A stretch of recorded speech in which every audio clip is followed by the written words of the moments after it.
love and support from the Filipino communities from all over the world. And he's happy to see us, his family. Medyo matagal po kayo ngayon.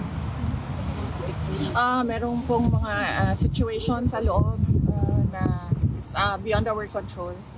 Doon lang siya sa loob ng mga ano. But we're happy that they gave us extra time to make up for the time we lost for some things that happened inside, yes. VP, this is the first time na kompleto kayo, si Miss Hanelet, si Kitty, kayo po. How has this uplifted the spirit of your father? Well, I believe he's happy because Kitty and I were there, and then we talked about her boyfriend. Patay!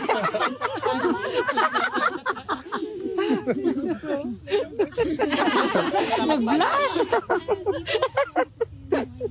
Thank you. Bibi, Marlica po. Yes, Mama. Kumusta po si PRRD at this point in time? Okay naman siya. Okay siya. Kitty gave him a massage. Wow! And then Kitty, ikaw na magsabi. Well, yung mga kwento. Ano siya, na speechless siya sa boyfriend. Hindi ata ready. Ano sabi ni Daddy? So ayun, I was updating him with the situation with our families, and is happy to hear that we are all doing well, that we are all okay, that we are continuing to pray for him. And ayun, mga positive things lang. We are telling him things that will uplift his spirit and things that will give him strength while he is inside. Nice. Advice pa siya sa'yo? Secret mo. May mga bilin siya. boyfriend. May mga bilin siya, pero nasa sunod na. Secret mo lang. VP, may balak po ba kayo mag-file ng request for hearing on procedural matters prior to the September 23 confirmation of hearing? This is something Confirmation that charges. yes. Sa legal side, you need to talk to Nicholas Kaufman. So he's the only person that can talk about what they will do with regard to matters inside the ICC. How are you, VP? Pagyapon. Okay lang. Not a problem. I'm just waiting for one more document, and then tapos na yung trabaho ko dito. But personally, I'm okay. Are you going back to the Philippines after that? Yes, opo. Oo. Yan na lang yung inaantay, yung document na yan. Tapos pwede na akong umuwi. Vicky, something personal. Ano po yung reflections mo, ng pamilya, since this thing happened? I'm sure in one of the moments you're thinking of something you could share. Ikaw muna. Or ako muna? Okay, ako muna. Sige. I'm happy. I think the I don't have the word right now. I only have happy, but it's the incorrect word to describe it. But blessed. I'm blessed because I gained a sister with what happened to me after the attacks, the confidential funds attacks, the impeachment, and we have a relationship now. I have a relationship with Kitty, and I'm happy now. Sabi ko nga sa kanya, I'm happy that I have a sister kasi meron akong pagagalitan. Growing up, wala akong ganun, but meron ako niyan ngayon. Pinagagalitan na kapatid. And then, I'm happy as well. And this really is ironic. But I have to thank Bongbong Marcos because there was forgiveness between me and PRD for all that has happened in our lives. And we have a relationship now, a father-daughter relationship, since we cannot discuss anything legal anymore because it is understood inside that only the lawyers can discuss legal matters with the former president. So we only discuss about the family, and this has been one of the longest meetings I have had with the former president. Growing up, he was always busy with work. He was always busy with the country, and now I have this every day with him, talking about life, talking about family, and for that I feel like I am blessed. Bless. Yeah. Because at this point he's already 80 and he's already retired. But going back as mayor, baka mabisi na naman siya sa kanyang trabaho. So meron kaming nabigyan kami ng ganitong time na makapag-usap as a father-daughter. Yeah. Nice kaayo. Yes, It's- actually, yeah. sad lang that it has Yeah. to happen inside. Yeah, yeah. PCC. Pero there Inside the is a good side.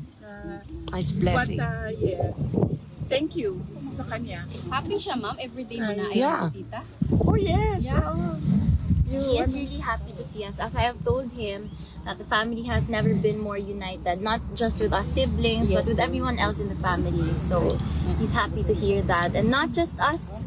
Sa mga supporters din. Yes. I told him of that. I told him that especially on his birthday, there were people with speakers. They brought speakers and the microphone. They were singing a happy birthday song to him. He knows that, and he was very happy to hear that. And I told him of all the support everywhere in the world, from everywhere in the Philippines and everywhere in The buffet kit. The buffet for people. there is a small, hindi naman buffet, pero parang a small, may mga sa labas ng bahay niya in Davao City, the greenhouse. Yes. People were able to set up tents there para for the TV, ma'am. Yes, I heard also. I was not able to see it, but I heard. And then may mga vitamins doon. There are snacks for people who want to stay there and watch over his house. So he's very happy and grateful to hear that. Hindi ka naman ba sinisimuli ni PRRD na dahil kasalanan mo kasi to kaya ako nandito dahil nakipag-unite ka sa Marcos? Wala. Wala. Ever since. Sorry. Oh, yeah. Yes. Ever since, wala siyang sinabi sa akin na ganyan. Even when I ran for Vice President, ma'am, wala naman talaga siya sinabi. Sinabi lang niya, hindi na ako sasali dyan. At kayo nang mag-desisyon yan. Yan lang yung sinabi niya when he was told by one of my siblings that I'm running for Vice President. And wala. That's good to know. Thank you. VP, I don't remember PRD na naninisi. Naninisi. Oo. Wala. Never. Kasi I always remember him. I don't know, Kit, with you, but I always remember him when I was growing up. He would always say, you make your own history in this world. So you always answer to your decisions. So I think that is his philosophy as well.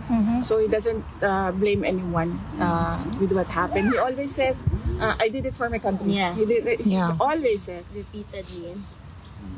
I did it for my country. The two boys po, are they coming? The Paulo and Baste, Yes, no? po. We're talking about Paulo and Baste. So, there are plans naman.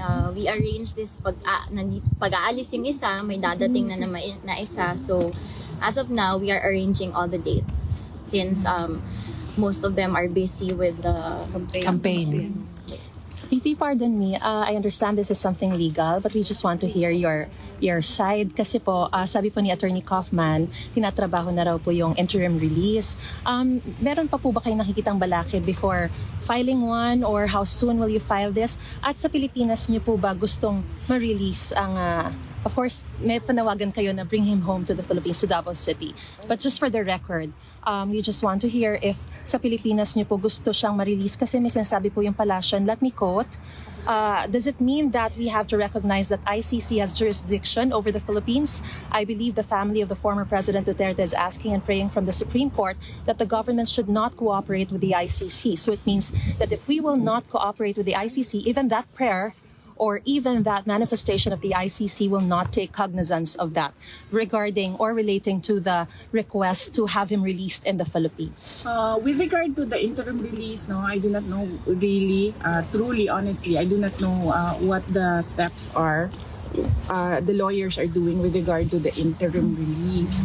But as I told you before, I fear for his life in the Philippines. But we follow what the client wants, what President Duterte wants, and he wants to go home. To the And- Philippines? Yes. And everyone wants him to go home to the Philippines. And the Buenos want him to go because they will be his mayor Yes. for the next 3 years. But with regards to what the palace said, ma'am, yung sinasabi po nila na kapag yun po yung hihilingin, does this mean that we have to recognize the ICC, that it has jurisdiction over the Philippines? Wala na nga pong jurisdiction sila. Wala naman po kami hinihingi sa palace. We did not ask for the palace for anything. So I do not know what they are talking about. Ma'am, I think the context po is kapag inirelease sa Pilipinas ang isang detainee, kailangan sumunod sa lahat ng kondisyon ng ICC yung bansang pagdadalhan ng detainee po. And in this case, if he will be released to the Philippines, then they should follow all the conditions of the ICC. And in that case, this would mean parang nasa jurisdiction pa rin tayo ng ICC. Well, that is something that they have to think about. The administration has to think about what their next steps are. So they should not ask the family, they should not ask the Filipino people on what their next steps are with regard to the talk on the return of former President Duterte to the Philippines. Maybe when they've decided, if ever they will decide what their next steps are, if ever it is even discussed inside the halls of the palace, they can tell us what their plans are. The government intends to do with the return of President Duterte. Ma'am, on a different note, were your mother, Elizabeth Zimmerman, able to visit the former president? My mother, she doesn't want that she be talked about or discussed in interviews. So let's keep her private. Noted, ma'am. Thank you. Ma'am, how about your reaction to House prosecution's motion to Senate to compel VP Duterte to answer impeachment complaints? Sabi, legally sound daw po ito, legally sound. And Representative Zamora said may guidelines sa pag-liquidate ng confidential funds. Kung pwede man na fictitious names, dapat daw nakadeklara ang totoong pangalan in a sealed envelope bago sinasubmit sa COA. Nagawa po ba ito ng OVP and naniniwala ang House na prosecution na palalakasin daw nito yung impeachment case laban po sa inyo, ma'am? Yun ang mga paniniwala nila. So, pabayaan na natin sila sa kanilang guni-guni. It doesn't have to be yung paniniwala nila ay paniniwala din ng buong bayan. Paniniwala lang nila yun. So, Mag, okay na mo sa weather? Naka-adapt na mo? no. Like the Netherlands. I think she's okay. Yes! Wala siya jacket. Di na siya na tao. You're not cold? Oh, Bata pa naman siya Bata pa okay. And you are young, no problem. Ma'am, meron po kayong balak na assistant sa mga Filipinos na aresto sa Qatar while demonstrating for PRRD? Yes, oo. Anong balak? I already endorsed it the moment that I knew about it. I read it in the brief sa Office of the Vice President. I already endorsed to them to reach out through the correct channels on what we can do to assist as an office, the Office of the Vice President. Okay? VP, sorry. VP, may question lang po. VP, sorry, something legal lang po. You said po na you're going home soon. Sa Saturday. Sa Saturday na po, you're going home. May chance po ba na mako-complete na po yung legal team by then? Wala po ako sinabi na uwi ako sa Saturday. Or uwi na po kayo soon? Ayaw pa uli. I said na pag dumating na yung documents, pwede na ako umuwi. Yeah, that's correct. And mako-kompleto na po ba yung legal team by then po? Or? Wala po ako sinabi na uwi ako sa Saturday. Or uwi na po kayo soon? I said na pag dumating na yung documents, pwede na ako umuwi. And mako-kompleto na po ba yung legal team by then po? Or Nandyan na si Attorney Nicholas Kaufman. The other lawyer, you meet her. I don't want to reveal her name. Just ask her what her name is. And then there's another one assisting them. So far, they're okay. And they're interviewing other lawyers as we speak. So hopefully, before I leave, that team is already complete. But at the moment, no, it's not complete. Pero have you identified na po the Filipino lawyer in the team po? Sino kinakausap po ninyo? We have not identified the Filipino lawyer.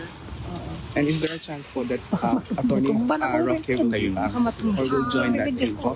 I do not know because only the lawyers are talking to each other. So I only talk to the lead counsel, that is Nicholas Kaufman. So he talks to the other lawyers. Ma'am, I have a question. May message po ba si former president sa mga supporters niya right now, or is it still Yes, the same? May message siya para sa supporters. So of course, he just wants to extend his gratitude to all of his supporters from all over the world, and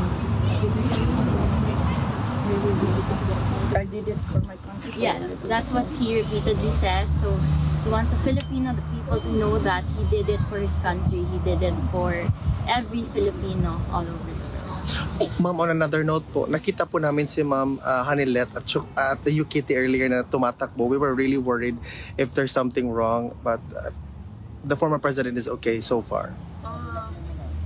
I don't know. I did not see them Vic, running, so We saw it. Okay. We're afraid to run out of time. Okay. The time, the visits are limited. That's good to know. Just to clear things out. Thank you so much. Yeah. Final question na po siguro, VP, ano? You come here on a different circumstance. What would you bring home? What you've learned from the Netherlands? And meron bang thoughts na tumatakbo sa isip mo na sana hindi na lang nag-national politics si dating Presidente Duterte and you wouldn't have been here In this kind of circumstance. on this different circumstance? I really believe that it's futile to